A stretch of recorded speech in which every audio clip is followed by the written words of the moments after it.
한반도를 둘러싸고 지금 어떻게 보면 안보 환경이 굉장히 급변하고 있는 그런 상황인데 일본이 이렇게 재무장에 나서고 있을 때 일본을 과연 우리가 어떻게 바라봐야 할까요? 오늘 펜앤 논평을 좀 당겼습니다. 박진기 한림대 교수님과 함께 바뀌는 안보 환경에 대해서 알아보도록 하겠습니다. 교수님 어서 오십시오. 안녕하십니까? 예, 제가 조금 전에 설명드렸는데 F-22가 한국에 온 게 4년 만이라고 그러고 북한은 곧 뭐 핵실험 할 거라고 그러고 김정은도 굉장히 강경 발언을 쏟아내고 있다고요. 예. 김정은이 계속 자기의 정권 유지를 위해서는 지금 핵무기밖에 없고요. 그래서 지금 근데 지금 제일 중요한 건 일본의 그 전비 증강하고 이런 근본적 원인 자체가 대한민국을 대상으로 건 아니고 북한을 대상으로 거고요. 명쾌하게 지금 정의할 필요는 있습니다. 다만 김정은이 만약 일본이 울트라마바라 뭐 한반도를 이렇게 자기들이 이렇게 뭐 완전하다 이런 식의 표현하게 하는데 그건 북한에 대한 얘기고요. 그래서 지금 대한민국은 현재로서는 한미일 관계를 저기 안보 분야에 있어서는 한미일 그 군사 안보 동맹 수준으로 이끌어 가지고 러시아, 중국, 북한으로부터는 이 한반도 특히 대한민국을 지켜낸 게 급 선무가 아닌가. 그 세부적인 내용들은 좀 설명해 드리면 이제 일본의 재무장에 있어서는 제일 중요한 거는 그 근본적 원인은 이게 좀 오래된 얘기거든요. 러시아와의 남코리아 열도 그 반환 문제가 계속 오랫동안 지속됐고요. 오랫동안 지속됐고요. 근데 이게 최근에 러시아의 우크라이나 침공을 해서 일본이 굉장히 자각을 시켰습니다. 그리고 중국과 생각과 열도 영유권 갈등이 지속되고 있고요. 그것도 뭐 그대로죠. 근데 이것도 마찬가지로 중국의 대만 침공설이 좀 확산되면서 이것도 같이 엮이는 거죠. 그리고 북한의 좀 랭커님께 말씀하신 것처럼 북한의 핵무기 미사일 도발은 이건 뭐 대한민국뿐만 아니라 뭐 주변국에서 특히 일본에서는 굉장히 위협적인 요인이기 때문에 특히 가장 현실적으로 일본을 자극한 거는 북한의 핵과 미사일 도발입니다. 그렇기 때문에 이 일본의 입장을 부정한 거 아닌데 일본의 입장에서 바라보면 자기의 군사력 증강시켜온 일본의 그 국민들을 보호하기에는 자기들 자구식일 수밖에 없는 거예요. 다만 이게 문제가 뭐냐면 일본과 독일이라는 두 개 가장 유명한 나라들은 2차 대전 때 주요 전범 국가들이고 그리고 일본과 한국과의 관계는 굉장히 역사적으로 굉장히 그 많은 이해관계가 복잡하게 있기 때문에 굉장히 민감한 문제가 발생하거든요. 특히 지난 5년간 문재인 정부에서 지나치게 반일 선동을 했기 때문에 그런 게 악감정이 굉장히 많이 양국 정부가 다 쌓여 있는 거예요. 근데 다만 이게 우리 입장에서 보는 게 좀 한계가 있는 게 세계 각국의 공통적 분석은 러시아, 중국, 북한 등에서 전쟁 가능한 국가로 그리고 전환하는 거를 일본 헌법 제9조 2항 2항의 개정입니다. 그래서는 세계 각국은 그래서 옹호적이라는 거예요. 오히려 전 세계는 북한이나 러시아에 대한 경계를 지금 하고 있는 상황이니까. 왜냐하면 인도태평양 전략의 주요 세력은 인도와 일본입니다. 다만 우리도 거기 포함되면 좋겠는데 인도와 일본인데 인도하고 지금 중국하고 국경 분쟁을 하고 있잖아요. 근데 인도도 그렇고 인도 차이나 지역, 어느 지역이나 과거에 일본어 피해받은 지역들이에요, 대부분. 특히 대만도 마찬가지입니다.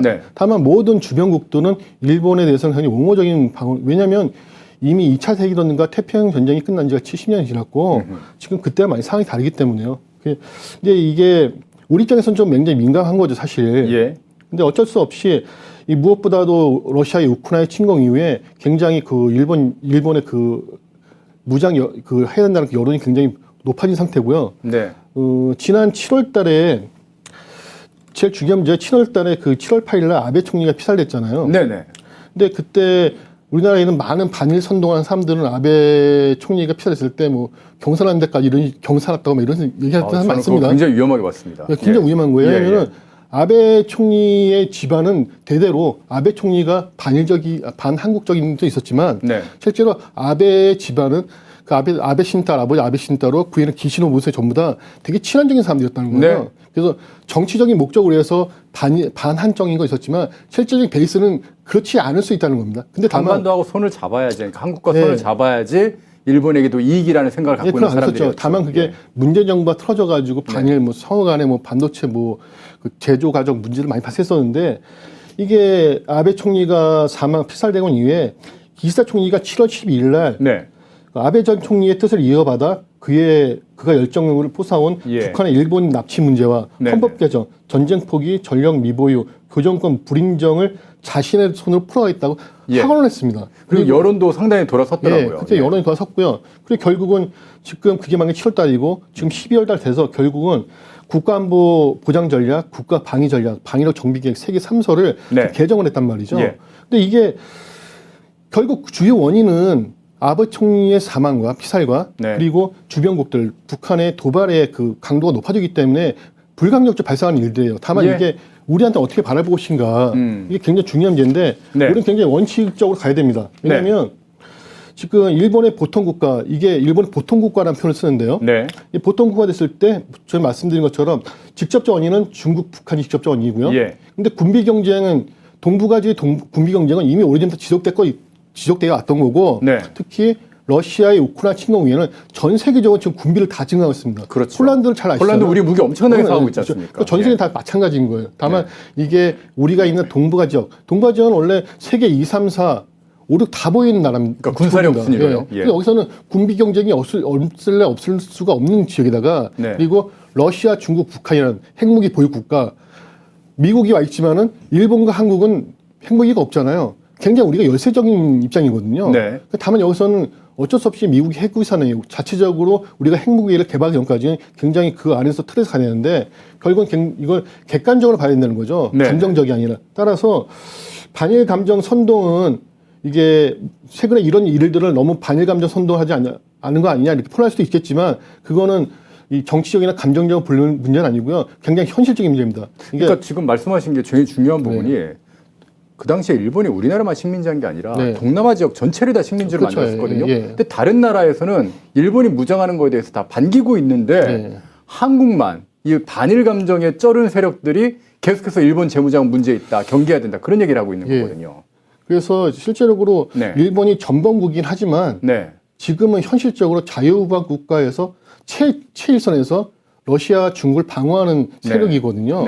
우리가 거기 이게 대한민국이냐 잘 아시피 6.25 전쟁이 일어난 이유가 마지노선 문제거든요.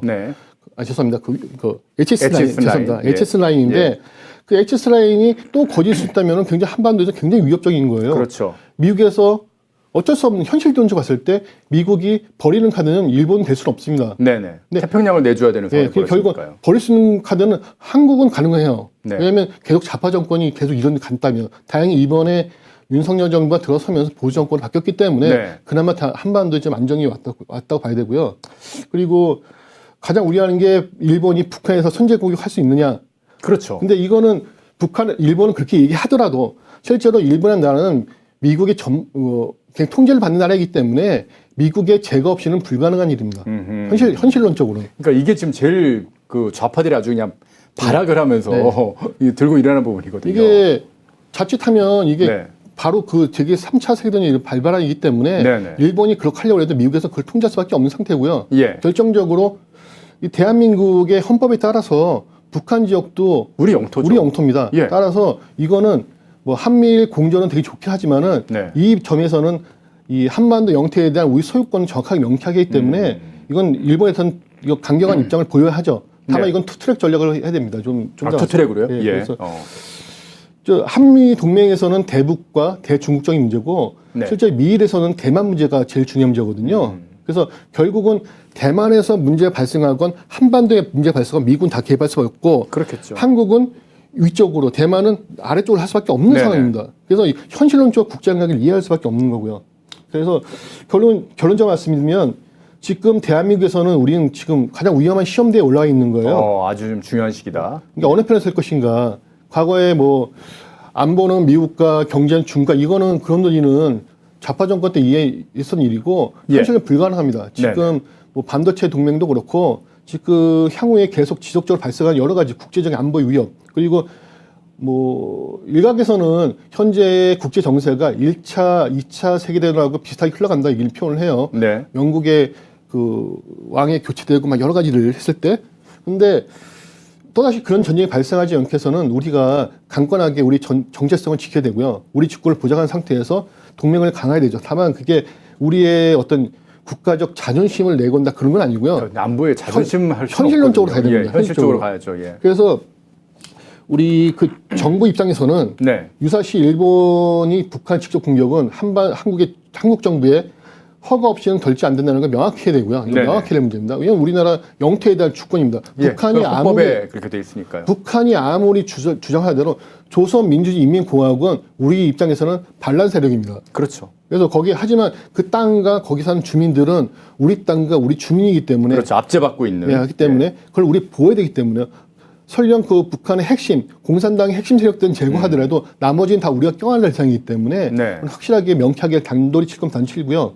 다만 아까 말씀드린 것처럼 그 러시아, 중국, 북한의 도발에 대해서 국제적 공동적으로 지금 대응하는 거기 때문에 네. 일본과의 외교 관계에 있어서는 좀 더 실리적인 차원에서 원칙적 대응이 필요합니다. 예, 예. 그래서 보다 이 정교한 투트랙 전략이 필요하고요. 외교와 국방부의 역할 분담이 정확해야 되는 거죠. 그러니까 유화적인 거, 국방부는 강경한 입장, 어떤 그 상대가 바뀌더라도 그래서 이 대한민국이 그렇게 어떤 굴종적이거나 이 좌파들이 경력 공격하는 거죠. 굴종적 외교 그런 거 아니고요. 아니 만약에 일본이 북한의 위협이 계속돼 가지고 북한의 어떤 그 핵기지나 그런 데를 선제 타격해야 되겠다 그렇게 결정을 하고 미국과 함께 한다면은 네. 한국은 당연히 거기에 서야 되는 거 아닌가요? 극단적이었을 때는 예.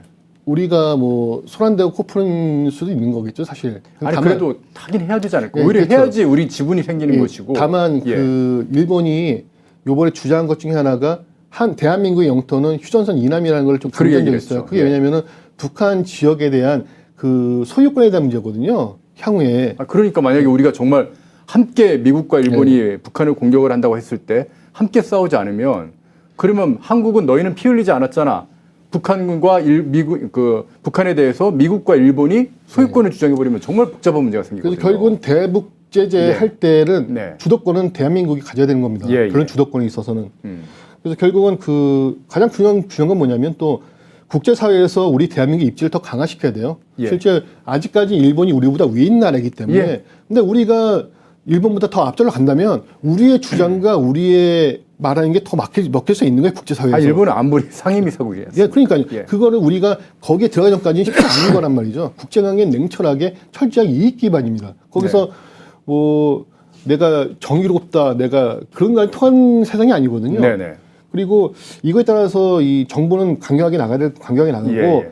국가를 국력 키워내는 게 있지만은 학계와 시민단체 입장에서는 우리 민간 부분에서는 예, 그렇죠. 민간에서는 이 식냉전 체제가 어쩔 수 없이 벌어진 상태이기 때문에 네. 국익을 보장해서 어쩔 수 없는 최선 선택을 결정할 수밖에 없다는 거를 정부의 힘을 실어줘야 되는 거고요. 예. 정부 그냥 보통 좌파 세력이나 민주당 계속 뭐 다른 뭐 일본에 대해서 정부를 이렇게 비판할 게 얘기하지만 아니라 예. 지금 대한민국은 대한민국 존속과 국민들의 안녕을 지켜야 될 확정식이 있습니다. 단순히 그 정치적 논리로 싸울 문제는 아니고요. 네. 그리고 지난 6월 10일 날 있었던 샹그릴라 대화 그리고 예. 6월 29일 날 있었던 나토 정상회의 때 공통적인 거는 러시아의 도발과 중국의 팽창주의에 맞대응하는 겁니다. 그리고 여기 트렌드에 우리가 동참할 수밖에 없는 거고요. 예. 러시아 중국의 아바타 유화가 유행하는데 아바타적 역할이 하는 게 지금 북한이밖에 없었거든요. 네네. 결국 러시아의 우크라이나 침공에서도 북한의 역할이 있었고요. 지금 뭐 인민군을 보내주겠다, 탄약을 지원하겠다 여러 가지를 그리고 이 한반도에서 위기를 조장하는 것도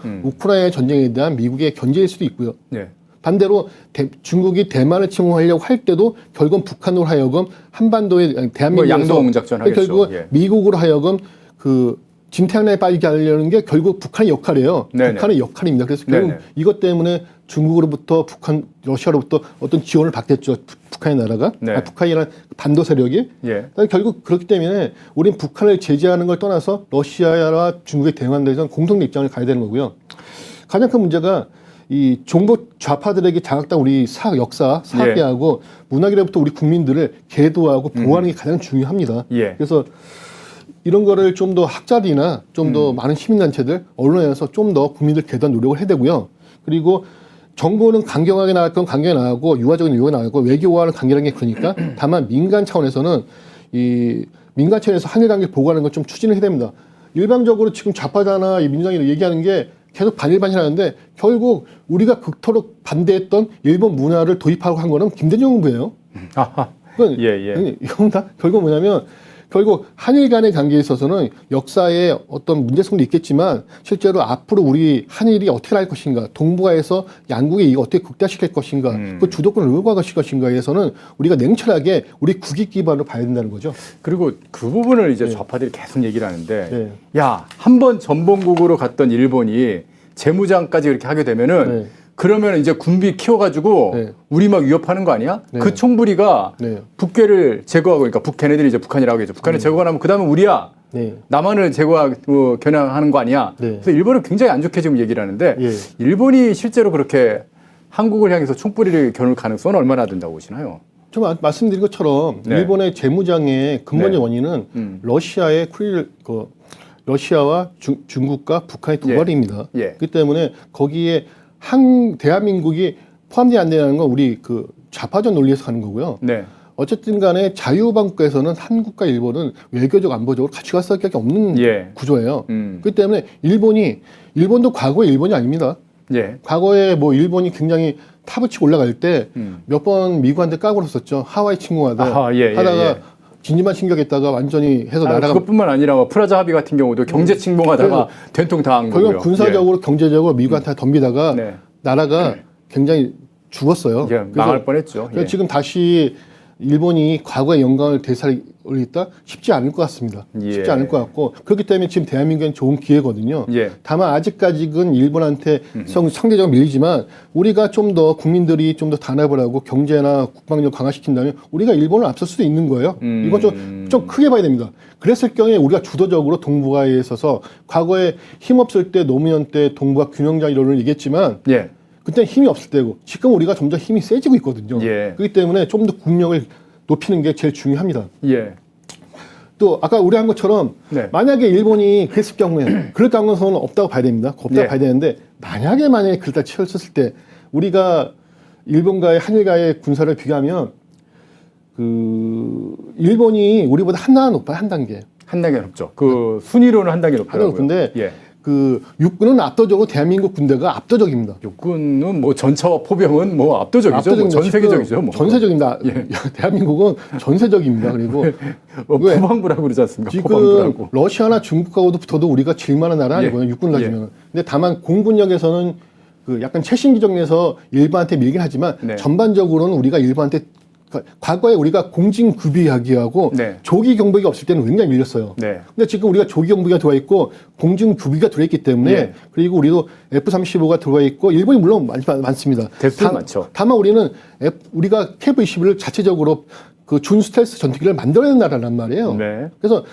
공군력까지 갔을 때는 거의 뭐 약간의 우열이 앉을 수 있지만 그렇게 일본이 압도적이다 아닙니다. 네. 다만 이 해군에 있어서는 해군은 전반적으로는 뭐 척수는 우리가 많은데 비교가 안 되죠. 척수는 많은데 전반 톤수는 저 일본이 더 많아요. 예. 근데 우리가 좀 간과하고 있는 건 뭐냐면 그 전쟁은 어떤 숫자나 그런 무기 체계가 꼭 지배적이지 않습니다. 그렇게 따면 지금 우크라이나가 이미 오래전에 러시아한테 침공을 적겠죠. 당했었죠. 예, 예. 그렇고 그 일본이 어떤 해상 그 제해권을 장악한다 치더라도 실질적으로 그건 해상 제해권이지 대한민국 본토에 들어올 수 있는 건 아니에요. 근데 대한민국 본토에 들어오기 위해서는 우리나라에 있는 모든 대형 함정들, 모든 이지스함들, 구축함들이 모든 걸 다 무장 해제시켜야 가능하죠. 예. 해도 대한민국 연안에는 고속정이 엄청난 고속정 세력이 있습니다. 네, 이게 네. 뭐냐면 고속정도 과거의 고속정이 아니라 저도 해군 장교 출신이라서 옛날에 연평해전에 다 참가했었는데 네. 그때랑 지금 달라지는 고속이 다 미사일이 있어요. 네. 그래서 이 압도적인 그 고속정 전력이라는 게 있습니다. 일부 군사 전문가들이나 속칭 밀덕들이 봤을 때 고속정이 별거냐 보겠지만 실제로 고속으로 기동하고 그리고 미사일 다 탑재하고 있기 때문에 이게 굉장히 어려운 타겟이란 말이에요. 예. 그 때문에 실질적으로는 고속정으로 봤을 때는 84대 6이고요. 비율이. 그리고 이지스함도 일본이 훨씬 많습니다. 많죠. 많은데 이게 좀 더 한 단계 더 들어가면 뭐가 있냐면 우리가 육군의 포방부라고 하잖아요. 예. 근데 해군도 거의 그런 분위기가 있어야면 일본의 이지스함에는 수직 발사대가 최대 많은 게 96셀인 거 발사대 96개가 있는데 우린 기본적으로 128셀입니다. 한 1.3배 그쯤 되는군요. 결국은 전체 함정이 보유한 미사일을 봤을 때 한국이 우리가 화력은 압도적이다.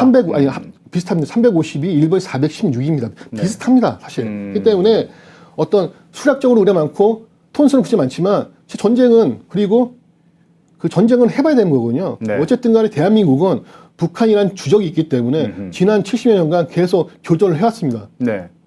엄청난 교전, 물론 우리가 피해를 볼 때 있었지만 교전하면서 뭐 실제로 연평해전도 있었고 네. 서해전도 있었고 다 있지 그렇죠. 않습니까? 그렇기 때문에 일단 저도 뭐 북한 잠수함을 침몰시켰던 경험이 있는 사람 중에 한 명입니다. 그러세요?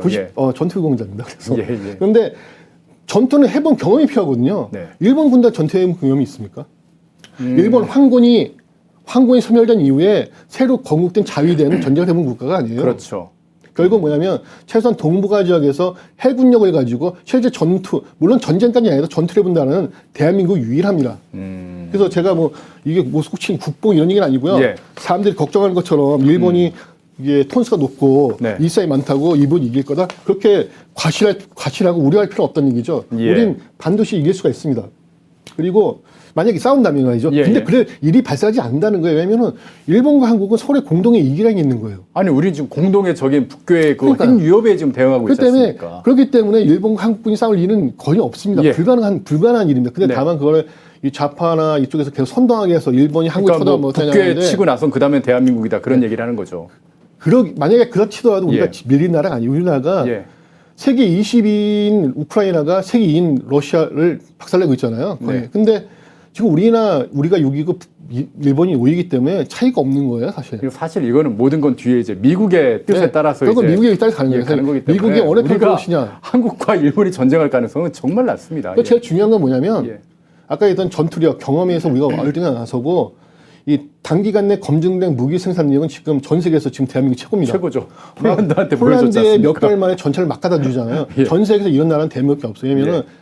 박정희 대통령 때 만들어놓은 국방과학연구소 그리고 각종 우리나라 방위섭체들이 그간 각종 내공들이 엄청나요. 예. 맞다지만 그냥 만들어낸 나라입니다. 예. 그렇기 때문에 단기간 내 검증된 무기를 압도적으로 생산하는 건 대한민국밖에 없는 거예요. 예. 그래서 전쟁했을 때 초전에 있는 군사력과 병력도 필요하지만 후속에 지도되는 계속 그런 게 필요한데 러시아가 그게 안 되기 때문에 지금 밀고 있는 거거든요. 네. 근데 그러기에는 우리가 압도적입니다. 그리고 일본이 과거에 우리보다는 군사력 기술이 발전된 나라예요. 왜냐하면 SM-3 미사일도 미국과 공동으로 개발한 나라인데 또 예. 불구하고 일본 특유의 문제점이 몇 개 있어요. 그러면은 뭐냐면 고단가, 인건비가 너무 비싸죠. 비싸고요. 예. 그리고 잦은 고장이 있고 그리고 수출을 못해서 이 자위대만 쓰는데 그게 그러니까 검증이 안 됐다는 거예요. 대량 생산을 할 수가 없으니까 단가는 높아지고 예. 어떻게 보면 검증하면서 계속 그 어떤 단점을 개량을 못하는 거죠. 저 사진에 보시는 것처럼 위에 있는 게 일본의 지금 일본 정규소 있는 소총인가요? 89시 소총인데 일본 정기원 소총입니다. 밑에 있는 건 640 소총이고 이게 고장이 엄청 많아요. 그리고 밑에 있는 그 소총에다가 노란 테이프 붙여놨잖아요. 네네. 저 왜 붙여놨냐면은 저 소총 속에서는 저게가 분해가 돼가지고 테이프를 붙여야 쓰는 총이에요. 아, 전쟁을 할 때 저를 테이프를 감고 쏴야 된다고요? 총의 진동을 이 소총이 못 버티는 겁니다. 아니, 왜냐면 그 정도 무기인가요? 일본 무기들 대부분 그런 게 많아요. 그리고 옆에 있는 그 조그만 기관총 같은 게 이게 베아 PM9 기관총인데 네. 이게 이스라엘 우주 기관총을 가지고 만든 총인데도 불구하고 엄청 비싼 총이 돼버렸어요. 예. 그러니까 일본이 방위 사업이라는 게 그런 겁니다. 그러니까 그렇군요. 과거에 우리가 80년대, 90년대 초반까지 일본에 밀릴 때 우리가 있었지만은 지금 대한민국의 방위력 개선 사업의 수준은 굉장히 월등하다 봐야 되는 거예요. 다만 우리가 핵무기를 못 만들 뿐이지 예. 나머지는 전 세계 가장 잘 만든 나라입니다. 한마디로 뭐 좌파들이 아무리 선동해서 뭐 북괴 다음엔 대한민국이 되니까 일본 저렇게 재무장 놔두면 안 돼라고 얘기하는 거 그냥 쓸데없는 걱정이다. 그리고 그렇게 생각하시면 되겠네요. 여기서 마지막으로 말씀드리면 예. 저기 있는 게 90, 40 자주포하고 밑에 있는 게 80, 20 지휘통시차 그리고 예. 70톤씩 트럭 그리고 AH-64 아파트 헬기인데 네. 다 결함이 있어요. 아, 일본이 만든 건 다 결함이 있어요. 전차 가다가 캐터필러 분리가 되기도 하고 어허. 밑에 있는 저 바퀴가 3개 보이는 저 기장갑차는 너무 장갑차 바퀴에 가까워서 방향전은 제대로 안 되고 굉장히 좀 골치가 아픈 아, 우리 K200이나 그 호주에서 막 팔고 막 그러지 레드백 않습니까? 같은 거하고 예. 상대가 안 되죠. 예. 사실 그래서 우리가 굉장히 피해의식에 빠졌을 때 일본이 우리보다 군사력이 우월합니다. 지금도 우월한데 그게 과거의 영광인 거예요. 다만 우리가 현재로서 우리가 지금 일본과 만약에 어떤 경우가 있을 때 우리가 일본과 러시아와 중국과의 대결에 있어서 가장 우리한테 필요한 거는 다른 예. 것도 아니고 잠수함들입니다. 아. 그래서 좀 더 잠수함이나 뭐 핵잠수함 같은 걸 좀 개발을 좀 더 만들어낸다면 일본의 뭐 사람들이 그 좌파나 이런 솔직히 밀덕분들이 얘기하는 게 일본에는 뭐 저기 강섭 360도 있고 거기에 뭐 F-35 그렇죠, 뭐. 뚫고 오른다 그러는데 잠수함으로 다 대적이 가능하고요. 네. 지금 우리나라의 이지스함대와 성능이 굉장히 뛰어나기 때문에 일본이 과거와 같이 우리한테 도발한다? 그건 그러니까 예, 정치적으로도 알겠습니다. 불가능하고 안보적으로 불가능하고 물리적으로도 불가능한 얘기입니다. 예. 그래가지고 그의 선동에 국민 여러분들이 괜히 이렇게 속지 마시고요. 예. 대한민국은 그만큼 큰 나라이기 때문에 더 이상 속지 말고 우리가 더 크게 동북아에서 우리의 주권을 더 강화하고 일본과의 대등한 관계를 갖고 다만 너희가 원하는 거는 대북 관계고 우리 대북 관계 그렇죠. 공동 이익하고 예. 이렇게 자리를 매개만 가는 게 대한민국이 앞으로 갈 위치겠죠. 예, 네. 정확한 말씀인 것 같습니다. 지금은 일본과 손을 잡고 북교의 이 핵 위협에 대해서 어떻게 대응할 것인지 그 방법을 고민할 때인 것 같습니다. 예, 국제문제 전문가이신 박진규 교수님과 함께 일본의 이 재무장에 대해서 우리는 과연 어떤 시선을 가져야 되는지, 어떤 시각을 가져야 되는지 말씀 드려봤습니다. 말씀 잘 들었습니다.